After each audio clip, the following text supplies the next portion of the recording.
रामदीन यादव का उम्र 58 साल, शरीर से दुबला, आंखों में सूखा और मन में गहरी पीड़ा।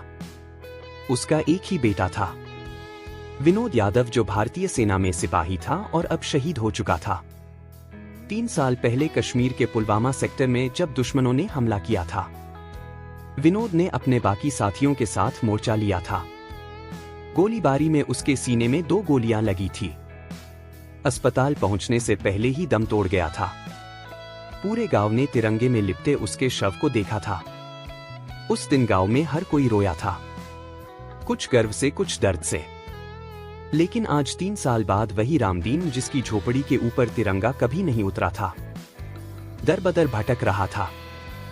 वजह उसकी 2 बीघा जमीन जो गांव के किनारे थी।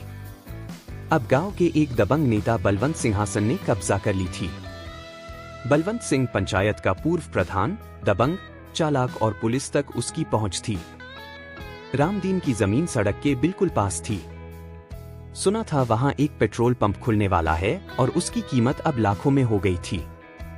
उसी लालच में बलवंत ने नकली कागज तैयार करवा लिए थे। रामदीन को जब यह खबर लगी तो उसके पैरों तले जमीन खिसक गई।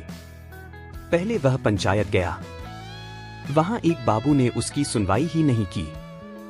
कहा जो कागज दिखा रहे हो वह पुराने हैं, अब रजिस्टर में नया नाम है बलवंत सिंह।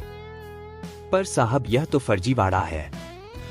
रामदीन ने कांपती आवाज में कहा, प्रशासन देखेगा, हम क्या करें? कहकर बाबू ने मुंह फेर लिया। रामदीन जानता था प्रशासन नाम की चीज सिर्फ कागजों में है। गांव में तो दबंगों का ही राज चलता है।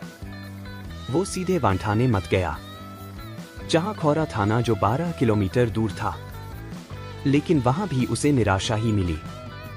थाना अध्यक्ष श्रीवास्तव एक मोटा सा आदमी था। जब रामदीन ने अपने बेटे के शहीद होने की बात कही तो उसने सर उठाकर देखा भी नहीं। देखो, बहुत से लोग आते हैं ऐसे किस्से लेकर, अब वह सब नहीं चलता। कागज लाओ कोर्ट से, तब देखेंगे।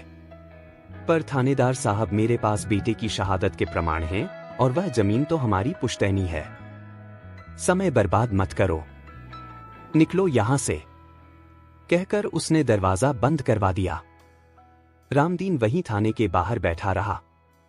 दोपहर हो गई, फिर शाम, और जब रात तक कोई नहीं सुना, वह पैदल ही लौट पड़ा। अगले दिन गांव में एक और झटका मिला। उसकी जमीन पर जेसीबी चलने लगी थी। बलवंत सिंह के आदमी वहां काम कर रहे थे, मिट्टी समतल कर रहे थे। कोई कुछ नहीं बोल रहा था। रामदीन बस देखता रहा।